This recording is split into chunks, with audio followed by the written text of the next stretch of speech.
그러므로 이제부터 너희는 외인도 아니요 나그네도 아니요 오직 성도들과 동일한 시민이요 하나님의 권속이라. 아멘. 기도하겠습니다.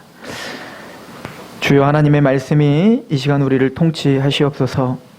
하나님의 말씀만이 우리의 왕이 되어 주시옵소서. 전하는 입술을 겸손케 하시며 듣는 하나님의 생각, 하나님의 백성들의 생각과 마음을 주장하시옵소서.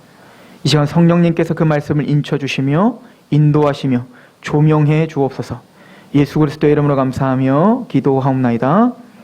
아멘. 사도 바울은 에베소서 교회에게 이방인이나 유대인이나 이제 너희가 동일한 하나님의 성도들이 됐고 동일한 하나님의 시민권자들이 됐다.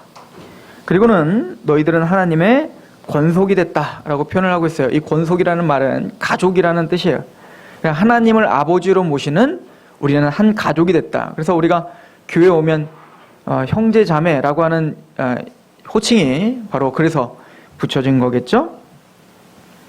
로마서를 사도 바울이 쓸 때, 로마서라고 하는 서신을 쓸 때 사도 바울은 1장과 2장과 3장에 걸쳐서 굉장히 긴 장에 할애하면서 죄에 대해서, 인간의 죄에 대해서 아주 구체적으로 기술을 하고 있어요.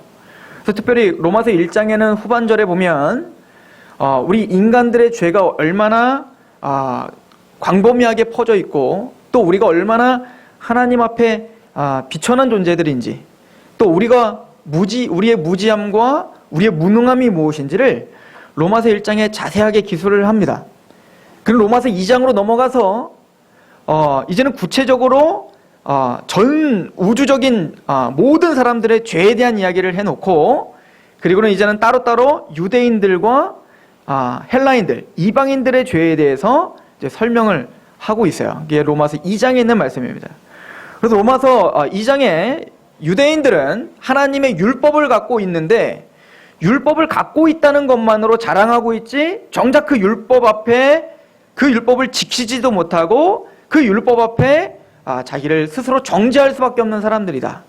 그래서 율법을 갖고 있는 게 유대인이 아니라 그 율법을 진짜 행하는 게 유대인이야, 뭐 이러면서 율법을 갖고 있는 것은 율법으로 말미암아 자신의 죄를 드러나게 하심에 대한 이야기를 하고 있어요. 그리고는 바로 또 시각을 확 틀어서, 그런 이방인들은 우린 율법 없으니까 뭐 하나님 앞에 정죄 안 받을 수 있겠네, 우리는 율법만 줬어 봐, 그럼 우리가 다 지켰지 라고 착각할 수 있어서 사도 바울이 원천 봉쇄를 하죠.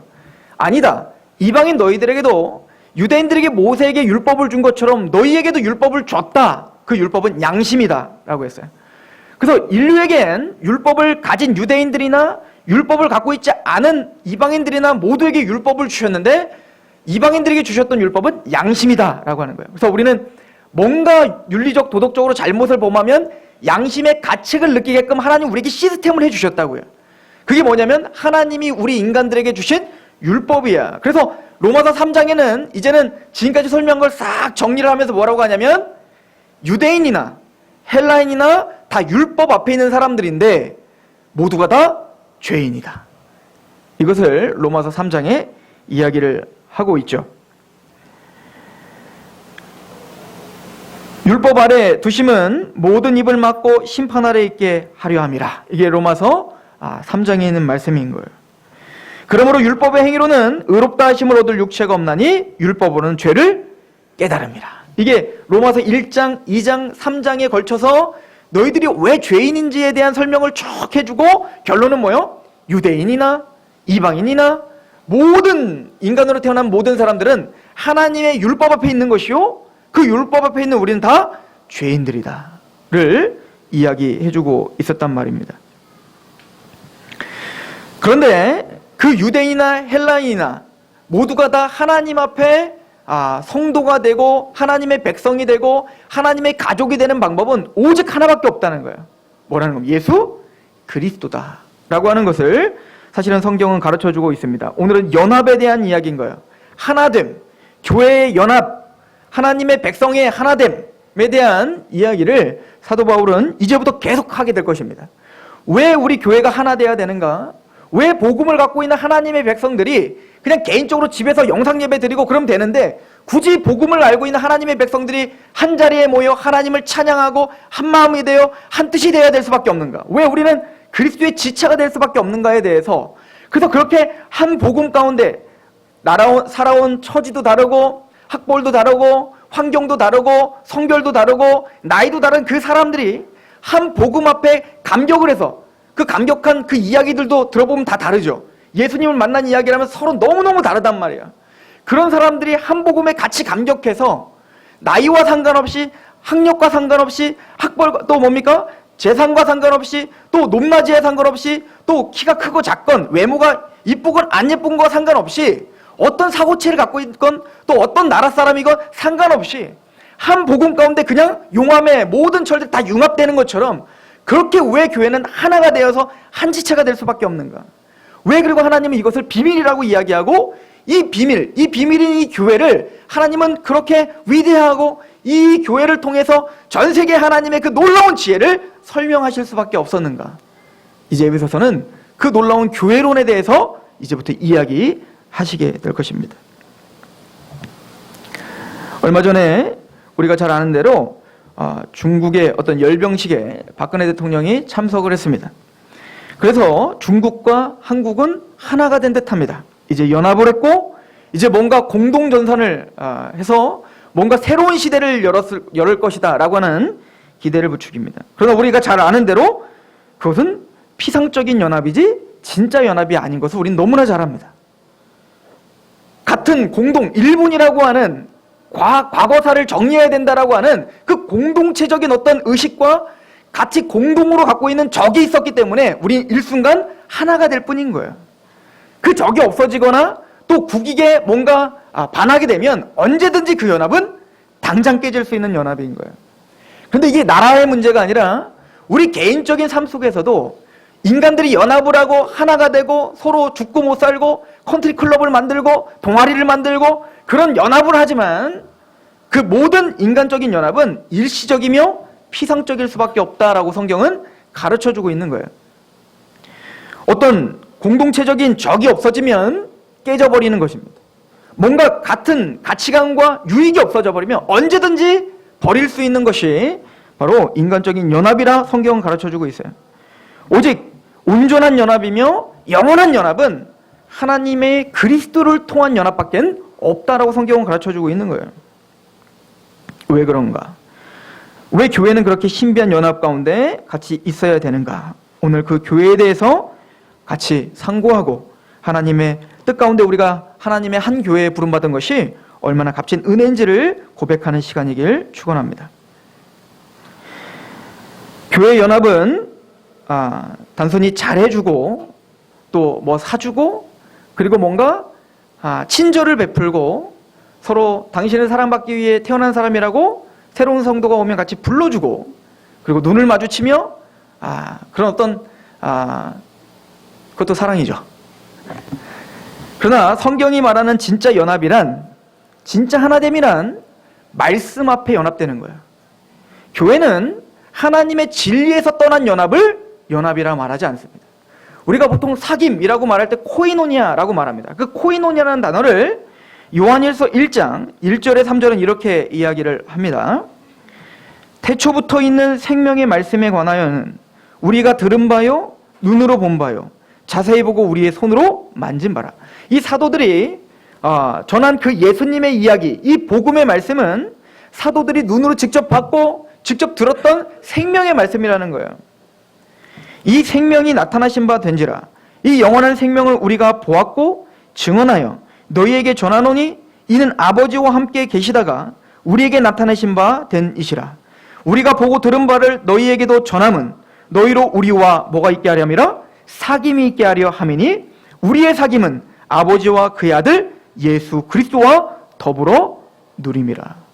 교회에 그 예수님과 하나님 또 하나님의 말씀과 진리와 그 교리가 없다면 연합이 될 수가 없는 거예요.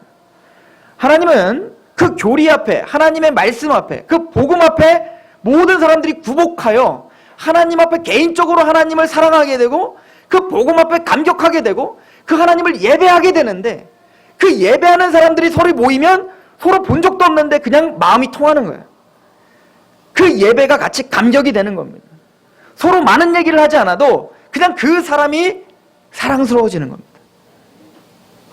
어떤 정치로, 어떤 제도로, 어떤 행사로 연합을 시키는 게 아닌 거예요. 등산하는 게, 어떤 동아리 활동, 이런 것으로 그 순간은 친하게 만들 수 있고 행복하게 만들 수 있지만 그건 궁극적인 연합이 아니라는 것입니다. 성경이 말하는 연합이란 복음에 입각한 연합이에요. 거기에 예수님과 하나님이 떠난 연합은 코이노니아가 아닌 것입니다.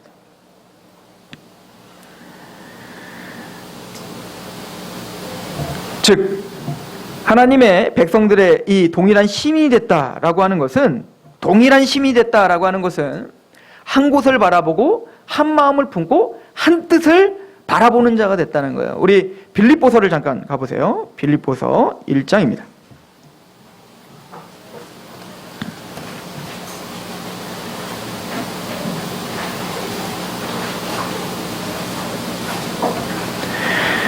빌립보서 1장, 특히 이 사도 바울은 지금 감옥에 갇혀 있습니다. 그래서 언제 죽을지 모르는 사형수의 신분인 거예요. 그런데 빌립보서는 계속 나는 기쁘다, 그리고 너희는 기뻐하라, 항상 기뻐하라, 이 말이 가장 많이 써 있는 곳이 바로 이 빌립보서예요. 사도 바울이 왜 기뻤을까요? 자기의 처지는 항상 두렵고 언제 죽을지 모르는 그런 극박한 상황인데 사도 바울이 왜 기뻤을까요? 사도 바울은 그 기쁨의 이유를 이렇게 이야기를 합니다. 27절인데요.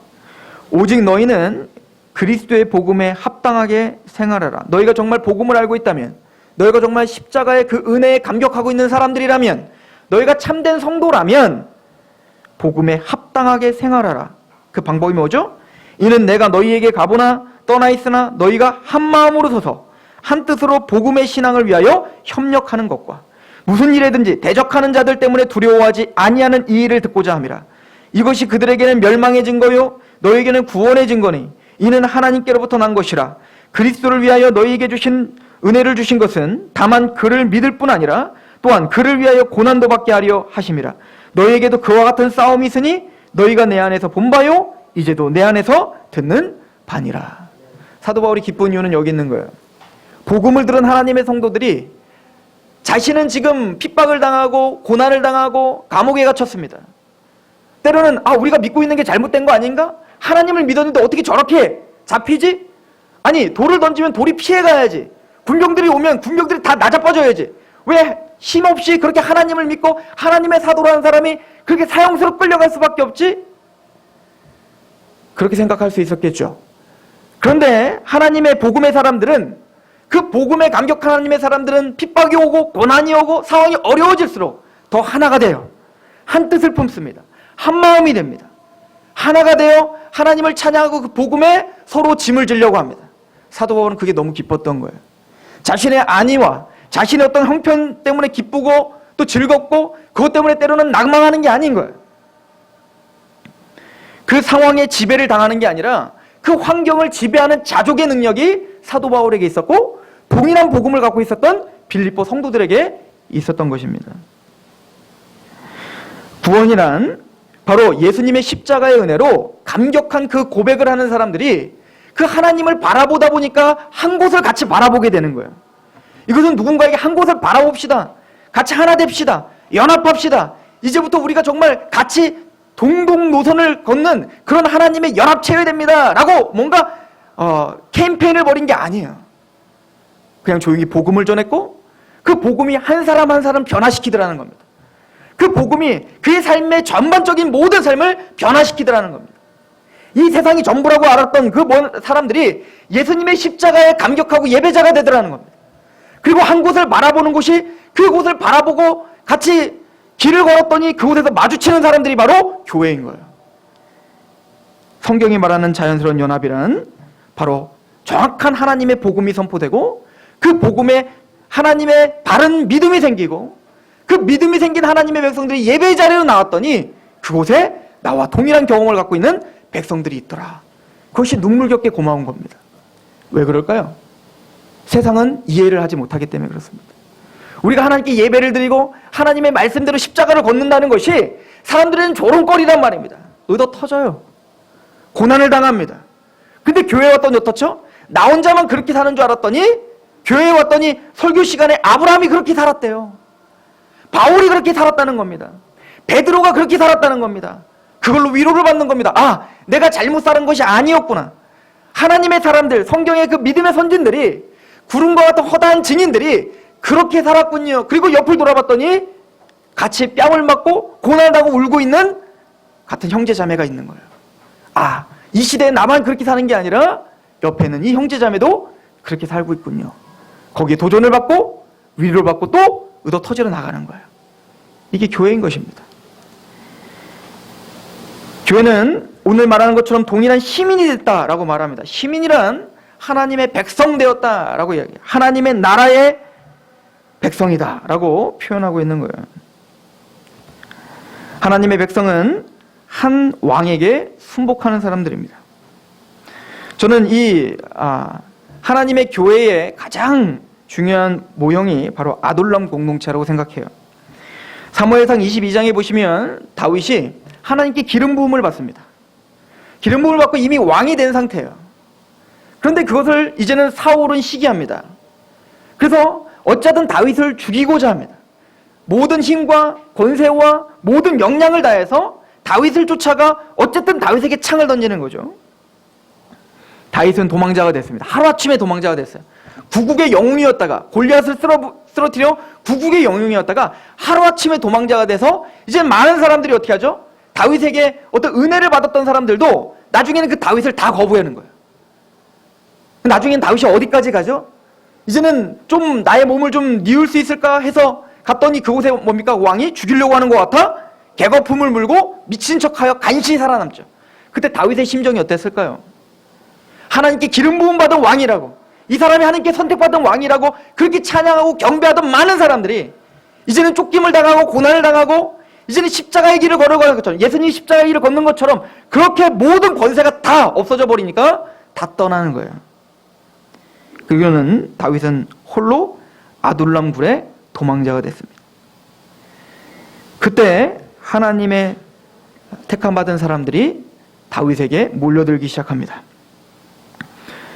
사무엘상 22장에 이렇게 써 있어요. 환난당한 모든 자와 빚진 모든 자와 마음이 원통한 자가 그에게 모였고 그는 그들의 우두머리가 되었는데 그와 함께한 자가 400명가량이었더라.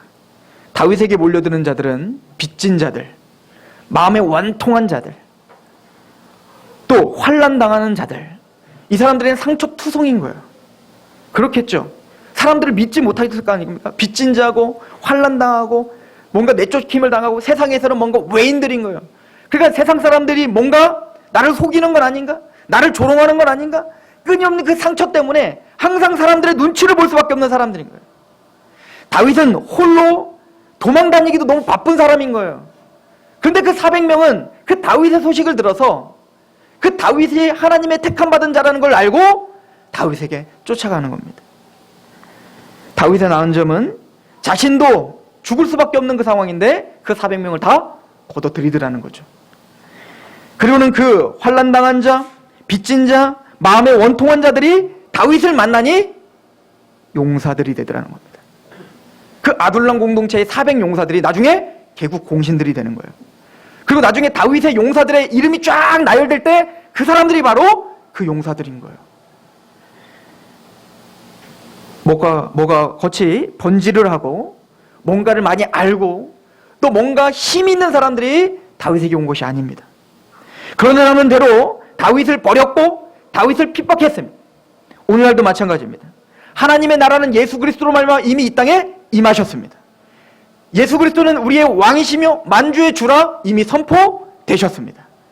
그러나 다윗이 아둘람 공동체로 도망갈 수밖에 없었던 것처럼 그 예수 그리스도는 이 땅에 고난을 당하는 종으로, 이 땅에 유리함을 당하는 그런 무시당하는, 그래서 마침내 십자가에 죽기까지 복종하시는 그런 고난의 종으로 우리에게 오고 계십니다.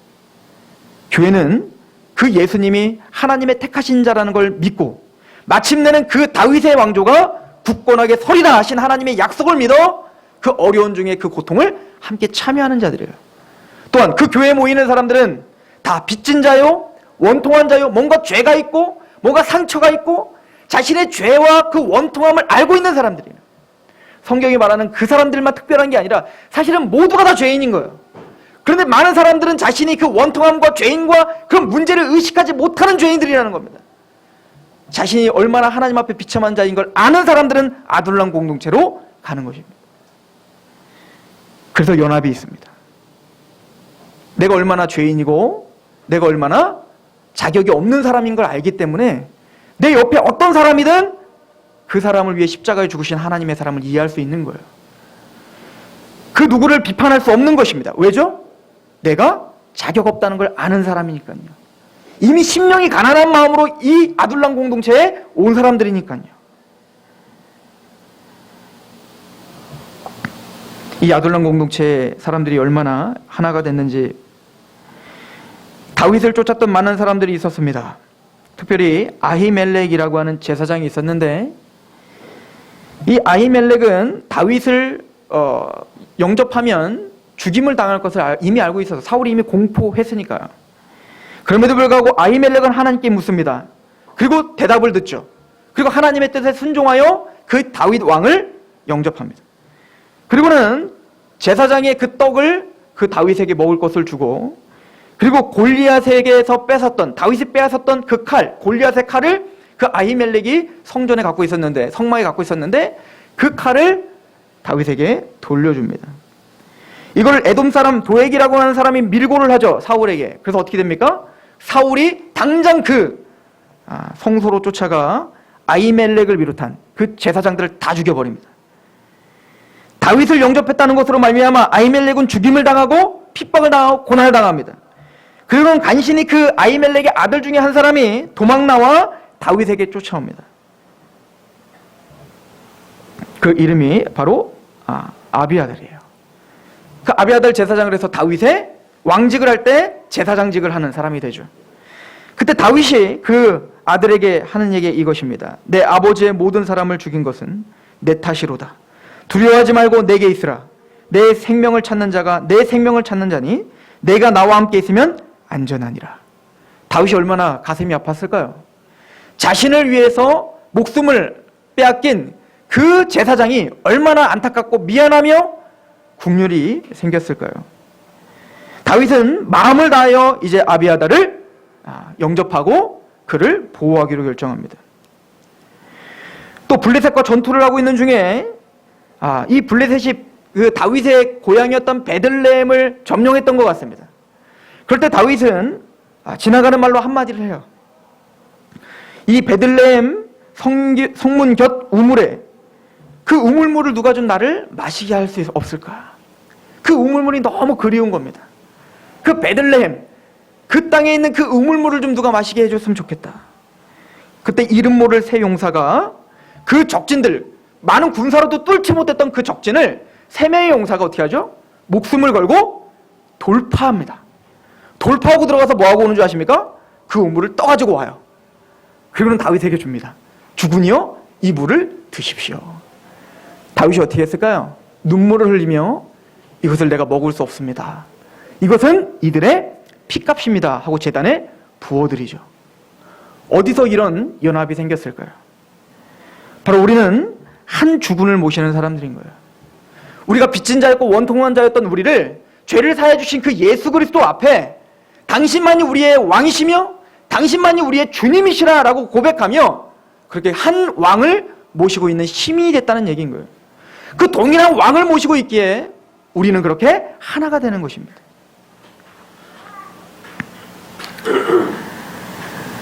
또한 오늘 말씀엔 우리가 하나님의 권속이라고 이야기를 하고 있습니다. 우리 요한일서를 잠깐 가보시겠습니까? 요한일서 5장이에요.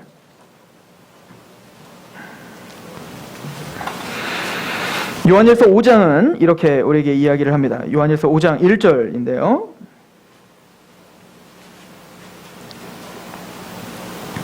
예수께서 그리스도이심을 믿는 자마다 하나님께로부터 난 자니 또한 낳으신 이를 사랑하는 자마다 그에게서 난 자를 사랑하느니라. 우리가 하나님을 사랑하고 그의 계명들을 지킬 때 이로써 우리가 하나님의 자녀를 사랑하는 줄을 아느니라 라고 이야기하죠. 예수께서 그리스도이심을 믿는 자마다 하나님께로부터 난 자니 또한 낳으신 이를 사랑하는 자마다 그에게서 난 자를 사랑한다. 우리가 하나님으로 말미암아 십자가의 은혜로 구원받았다는 걸 아는 사람들은 또 그 하나님에 의해서 난 자들을 사랑한다는 거예요. 예를 들어서 이상가족 상봉을 할 때 잃어버렸던 아버지를 찾는 거예요. 거듭남이란, 구원이란 그렇게 잃어버렸던 아버지를 찾은 겁니다. 그리고 우리가 그 아버지의 자녀요 하나님의 가족임을 믿는 것이 구원이죠. 그 아버지를 찾을 때 우리는 누구도 같이 찾는 거죠? 형제 자매도 같이 찾는 겁니다. 마찬가지로 하나님을 사랑하는 자는 그 이웃을 사랑할 수밖에 없다라고 성경은 가르쳐주고 있는 거죠. 요한일서 우리 앞쪽으로 한번 가봅시다. 7절입니다. 우리 4장 7절. 사랑하는 자들아 우리가 서로 사랑하자. 사랑은 하나님께 속한 것이니 사랑하는 자마다 하나님으로부터 나서 하나님을 알고 사랑하지 아니하는 자는 하나님을 알지 못하나니 이는 하나님은 사랑이심이라. 하나님의 사랑이 우리에게 이렇게 나타난 바 되었으니 하나님이 자기의 독생자를 세상에 보내심은 그로 말미암아 우리를 살리려 하심이라. 사랑은 여기 있으니 우리가 하나님을 사랑한 것이 아니요 하나님이 우리를 사랑하사 우리 죄를 속하기 위하여 화목제물로 그 아들을 보내셨습니다. 11절 같이 읽어볼까요? 시작. 사랑하는 자들아 하나님이 이같이 우리를 사랑하셨은즉 우리도 서로 사랑한 것이 마땅하도다. 우리가 먼저 하나님을 사랑한 게 아니라 하나님이 우리를 선택하시고 우리를 먼저 그 아들을 죽기까지 사랑하셨습니다. 그래서 우리는 그 사랑을 깨달아 하나님을 마음을 다하고 뜻을 다하고 목숨을 다하여 사랑하는 자가 됐고 그 사랑하는 마음으로 오늘 나와 예배하는 자가 됐죠. 그런데 오늘 말씀을 보면 그렇게 하나님을 사랑하는 자는 누구를 사랑한다는 겁니까? 내 이웃을 사랑한다는 거예요. 그것이 바로 마땅하다라고 하는 겁니다. 이 역사가 교회에게 일어나는 겁니다. 그래서 예수님 말합니다. 하나님을 사랑하고 이웃을 사랑하는 것이 바로 하나님의 율법의 강령이니라. 즉 우리가 복음을 들었는데 하나님의 율법을 몰라요. 십계명 다 외우시죠? 왜 못 외우시는 분도 있죠? 괜찮아요. 근데 하나님을 사랑하면 되는 겁니다. 예수 그리스도로 말미암아 그 하나님이 너무너무 사랑스러워야 되는 거예요. 그리고 하나님을 사랑해서 내 이웃이 사랑스러워지는 거예요. 저희 어머니가 제가 하준이를 낳고 아들을 낳고 저희 어머니가 그런 얘기를 했어요. 하준이를 낳으니까 아들을 낳으니까 애들이 이뻐 보이더라. 그래서 저희 어머니가 그러더라고요. 자기는 정말로 너무 모진 삶을 살아서 자식 이쁜 줄 모르고 살았다는 거예요. 정말 애들 이쁜 줄 모르고 살았다는 겁니다. 그런데 막내인 저를 낳고 위로 누나만 셋, 제가 이제 아들이니까 또 위에 아들 2명이 죽었어요. 아들 2명이 죽고 그리고 딸 3명이 낳는데 마지막 또 딸은 죽고 그리고는 정신 차리고 아들인 막내 저를 낳고 보니 그 생명이 얼마나 귀한 줄 알게 된 거예요. 그때부터는 지나가는 아이들이 너무 존귀하게 보이더라는 겁니다. 아, 이 아이가 살아있다는 거, 아, 이 아이가 태어나고 있다는 것이 얼마나 그게 기쁜 일인지, 그 엄마가 얼마나 기뻐할까, 그 부모가 이 아이 때문에 얼마나 행복할까를 알고 보니까 그냥 그 보여지는 사람들이 너무 사랑스러워지더라는 거죠. 우리가 하나님을 만나면 그런 감격이 있는 거예요. 하나님의 사랑 가운데 우리가 그런 죄인이었는데 그럼 우리가 기적 속에 우리가 구원을 받은 것이 얼마나 큰 은혜인지를 안다면 내 옆에 있는 빚진 자요 원통한 자죠. 내가 봐도 여러 가지 문제가 있는 사람들이죠. 그런데 내가 그런 문제가 있었다는 걸 보는 사람인 거예요, 나는. 그래서 그 사람이 귀한 겁니다. 그런 나를 위해서 그 아들을 희생하신 그 하나님의 사랑이 있기에 이 사람을 위해서도 십자가에 죽으셨군요. 그래서 그의 눈을 열어서 오늘 한 가족이 되게 하셨군요. 그래서 그 사람이 귀한 거예요. 그러다 보면 율법을 이루는 자가 되더라는 겁니다. 하나님의 법이, 하나님의 말씀이 우리를 통치하게 되더라는 거예요. 주의 이름을 망령되이 걷지 말아라. 우상을 만들지 말아라. 주 여호와 외에는 다른 신을 두지 말아라. 안식일을 거룩하게 지켜라. 이 법이 우리는 몰랐는데 그냥 하나님을 사랑하다 보니 당연히 하나님의 이름을 존귀하게 여길 수밖에 없는 거예요. 그냥 하나님을 사랑하다 보니 하나님 외에 그 어떤 것도 두는 것이 내 마음에 찔림이 되는 겁니다. 믿게 보이는 겁니다. 하나님밖에는 보이지 않는 겁니다. 안식일을 거룩하게 지켜라가 아니라 그냥 하나님을 사랑하니 그 예배를 존중할 수밖에 없는 겁니다. 하나님을 만나고 싶은 거예요. 하나님의 임재 가운데 있고 싶은 겁니다. 또 그 하나님의 사랑을 알다 보니, 그 형제를 사랑하다 보니 이 부모가 얼마나 존귀한 줄 알아. 그 부모를 공경할 수밖에 없는 거예요. 예, 하나님, 여전히 문제가 있지만 이 부모를 통해 내가 이 땅에 있게 하셨고, 하나님이 이 부모를 나를 사랑하시고 저를 사랑하신 걸 믿습니다. 너무 사랑하니까 그의 것이 탐내지질 않는 거예요. 내 것을 또 주고 싶은 겁니다. 간음이 아니라 정결하게 그를 지켜주고 싶은 겁니다. 율법을 말하지 않지만 복음을 갖고 있는 사람은 율법을 이루고 있더라는 거예요. 이게 무슨 얘기죠? 하나님의 나라가 임했습니다. 하나님의 나라가 임해서 이스라엘 백성들을 출애굽해서 광야에서 하나님이 주셨던 게 뭐죠? 모세 율법인 거예요. 왜 그걸 주셨습니까? 너희는 나의 백성이다. 하나님의 백성이니 이 세상의 법이 통치하는 게 아니라 하나님의 법이 통치하는 게 하나님의 백성이거든요. 그런데 그 법이 우리 마음에 새겨진 겁니다.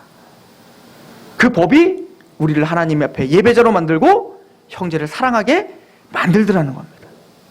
그렇게 우리는 하나가 되는 거예요. 왜 우리가 하나 되어야 될까요? 예수님은 마지막 죽으시기 전에 유언과 같은 하나님 앞에 대제사장적 기도를 마지막 올려드립니다. 누구를 위해? 저와 여러분들을 위해. 이게 요한복음 17장입니다. 우리 같이 가보실까요? 요한복음 17장